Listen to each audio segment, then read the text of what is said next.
Spin. Kalau mu'alaf cakap, saya pun mu'alaf juga. Nama saya Hafiz Firdaus bin Abdullah. Dalam potongan ini kita akan lihat jawaban balas Ustadz Abdul Aziz kepada Kapten Hafiz Firdaus berkaitan isu tawasul. Kisah Malik Ad-Dar ni bukan hadis Nabi. Ia adalah satu kisah ataupun lebih tepat disebut asar sahabat.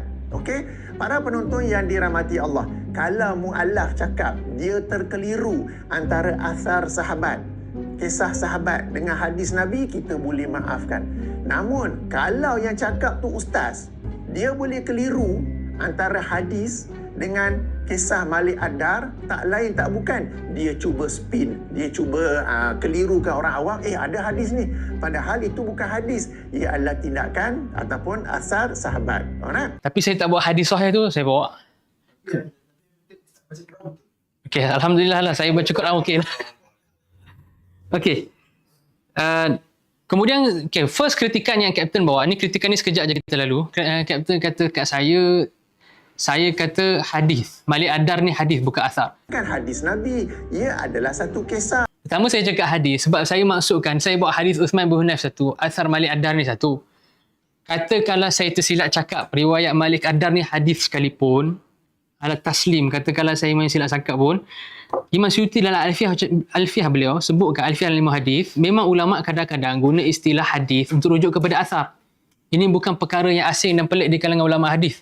Kalau kita belajar Nuzhatun Nazar awal-awal pun Imam Ibn Hajar bawa. Ni dalam Alfiah Imam Suyuti kata apa? Tengok yang rangkap 10 tu, rangkap 9 sampai 11 lah. Okey, wal hadithu qayyadu bima udhifa lin nabiy qawlan aw fi'lan wa taqriran wa nahwaha hakau. Asalnya hadis ni ulama hadis takkidkan untuk Nabi SAW. Yang kita panggil marfu', perbuatan ataupun percakapan Nabi SAW. Waqil, rangkap ke-11, la yakhtassu bil marfu'i hatta ja'a lil mawqufi wal maqtu'.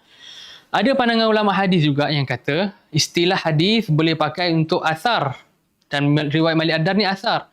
Kan dia maqtu' ataupun mauquf boleh pakai. Kita cakap riwayat Malik Ad-Dar ni mauquf, berlaku pada zaman Sayyidina Umar.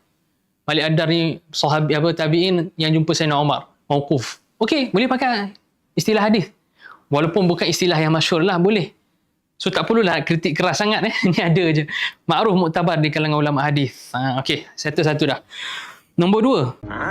Spin. Kalau mu'alaf cakap, saya pun mu'alaf juga.